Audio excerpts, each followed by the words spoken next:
welcome to iCritic Live, the podcast where we talk about entertainment, pop culture, and life in between. I'm your host, Kevin T. Rodriguez, film critic of iCritic.net. Thank you so much for spending a few minutes of your time with me here today. And at the moment of this recording, it is the night of the Oscars, and the Oscars have just finished. They finished about 20 minutes ago, I would say. So basically, after I had my Oscar party, said goodbye to everyone, did a quick little cleanup, I'm coming in here to record this, and you will be hearing it the day after the Oscars, hence the title.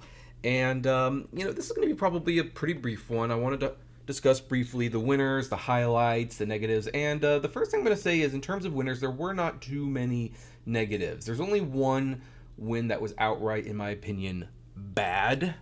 And then there was another win that was disappointing, but taken on its own, not a bad win at all.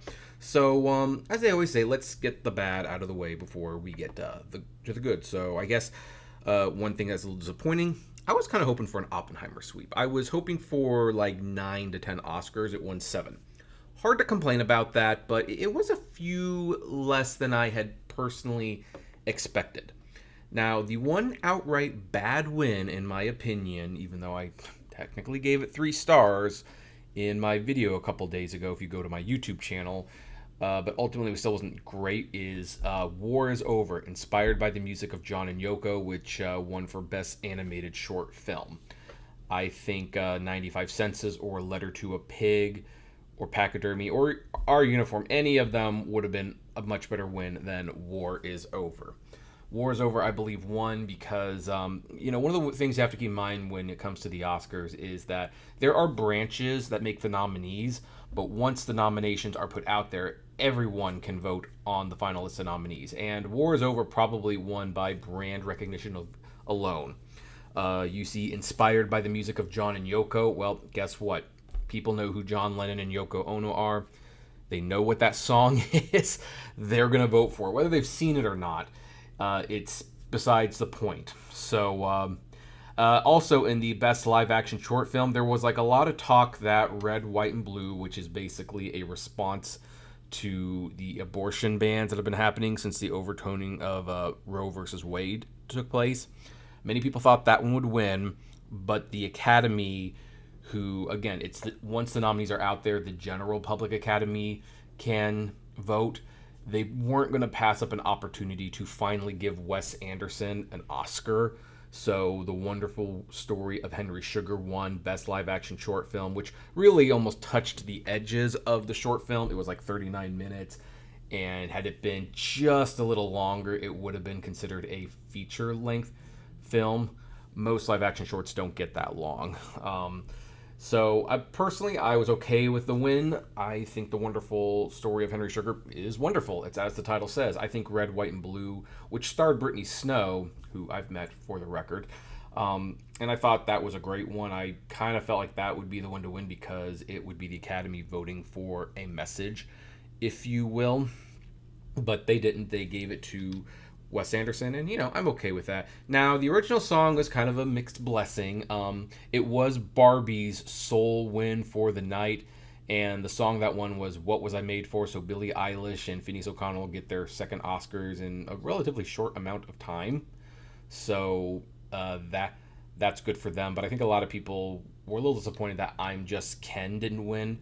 But look, I'm going to be honest, folks. We should have seen this one coming because What Was I Made For gets radio airplay. It sounds like a serious song. I'm Just Ken is definitely a lot of fun. But if you put yourself in the shoes of a sophisticated voter who's like in their 50s or 60s or even 70s, you feel stupid voting for a song called I'm Just Ken. So it makes sense that it went this direction. So those are the disappointing aspects of the show. Again, even disappointing, they're still largely... I guess one more disappointing thing, and this was a big one, was that Emma Stone won Best Actress for Poor Things as opposed to Lily Gladstone for Killers of the Flower Moon. That is pretty disappointing, all things considering. I really wanted Lily Gladstone to win an Oscar.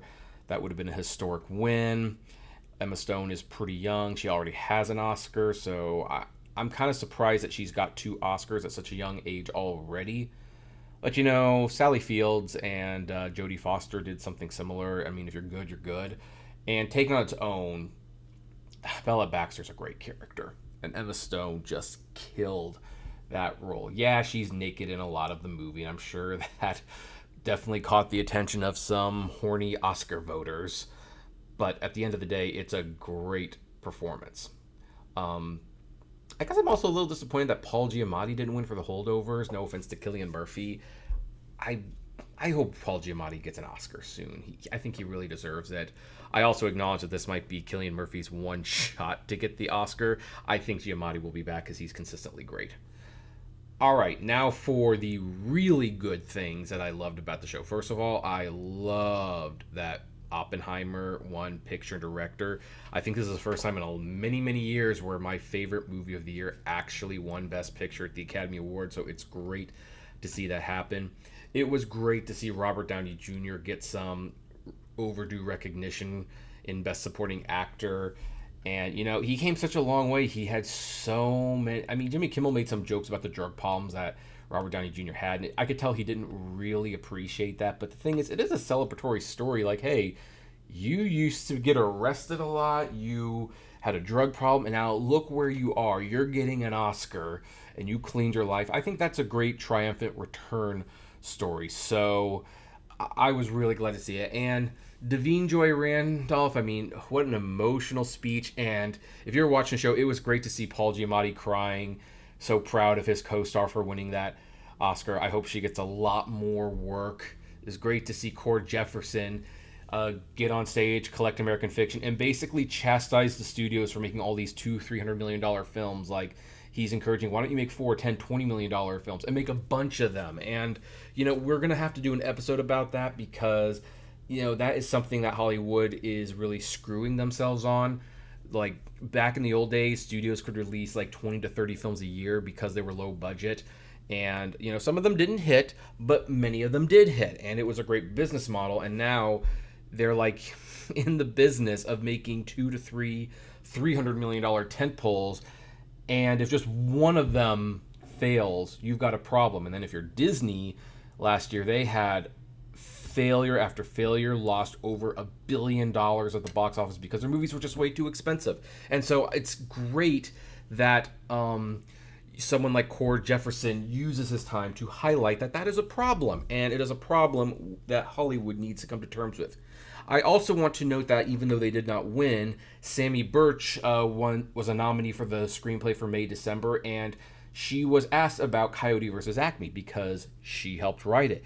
And she gave a very positive update. She says, well, I'm not completely in the loop, but I hear that they're still discussing it. It's not shelved yet. So, I mean, maybe we will see that movie. So keep doing the hashtag release Coyote versus Acme. Keep writing the letters. If you're a shareholder, keep making demands to find out what's going on with that movie. But it was the only, I guess I could add it to another disappointing thing. So John Cena had this little bit that was very funny where they were celebrating the anniversary of the time that the Streaker streaked on the Academy Awards stage behind David Niven many years ago. And John Cena comes on stage naked, holding the costume design card in front of his junk. And it was a very, very funny bit, but it's like, it seems to be like a missed opportunity for him to do the streak while wearing a hashtag release Coyote versus Acme sign because he's in the movie. And I think that would have been really funny, and it really would have brought some national attention to this whole ugly situation that's going on with Warner Brothers right now. So I think that was a missed opportunity, but it was a funny gag even without it. I just, you know, would have hoped for that. Now then, for more fun things, I was really glad to see that Best Documentary Short Film went to The Last Repair Shop as opposed to the ABCs of Book Banning. If you saw my documentary, you know that I really disliked that one. Agree with the message and principle, disliked heavily the execution. I think The Last Repair Shop was a much better win. I believe that that is the emotional one. It was great to bring one of the kids who, you know, was given one of the instruments up on stage to hold one of the Oscars. It was a wonderful moment right there. I was glad that when 20 Days In, Mirapol won. The director spoke for, you know, the Ukraine effort and spoke against the Russian invasion and called for an end to the war. That was great. I was so happy that The Boy and the Heron won Best Animated Feature. And this is a important win for a couple of reasons. One, Hayao Miyazaki gets an award for his final feature. It is the first 2D animated film to win, like hand-drawn, in this category in 20 years. Last time it happened, it was for Spirited Away by Hayao Miyazaki. Also, this is the first PG-13 animated film to win this category.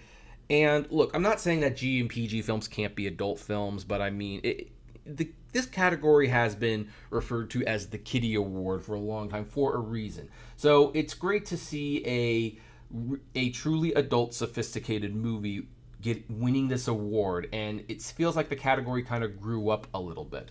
Now, it wouldn't have been terrible if Spider-Man Across the Spider-Verse had won again, but keep in mind, there's going to be a third one. That one will probably win. So, but that was kind of the highlight for me, was that The Boy and the Heron did win animated feature film. So, yeah, there was just a lot going on. The show was pretty smooth, pretty funny, and the thing is, it was pretty apolitical for the most part until the former president of the United States had to tweet a review of the Oscars and call Jimmy Kimmel a bunch of names, and Jimmy Kimmel, of course he's going to have to shoot back, and he shot back, well, thank you for watching, Mr. President, but isn't it past your jail time? And there's people online who are upset that he made that political joke, but it's like, you know what? I think Kimmel did a really good job, for the most part, not getting into those jokes. It was pretty apolitical, except for the couple of speeches that were appropriately political. And if Trump didn't tweet that, or truth it, or whatever it's called on Truth Social, Kimmel wouldn't have responded, and Kimmel had every reason to respond. I mean, I'm sorry, you go on the internet and you call a guy a terrible Oscar host and say all these nasty things. Why wouldn't you read that on the air and take a swipe back? So, there you go. So, that's the 96 Academy Awards, and overall, pretty good show. Now we just have to wait for next year. Oh, one more good moment I forgot to mention. It was really, really adorable when Godzilla Minus One won Best Visual Effects. All of the visual effects artists walked up with their little Godzilla statues. One of them was painted gold. They were probably like, well, we're just here for the ride and we're going to enjoy it. But then they won and they looked so happy to win and so surprised. So I felt really good for them, even though I honestly don't think it should have won. I think there were other films that looked better than that one, but oh well. So, folks, we're going to end this episode here. If you are watching this on YouTube or something that allows comments, I'd like to know what your favorite and least favorite Oscar moments were. Otherwise, if you are listening for the first time and you like what you hear, let's make it official and subscribe. You can do so on Spotify, Apple, Google, Deezer, whatever podcast platform you use. And I will see you at the movies. Take care, everyone.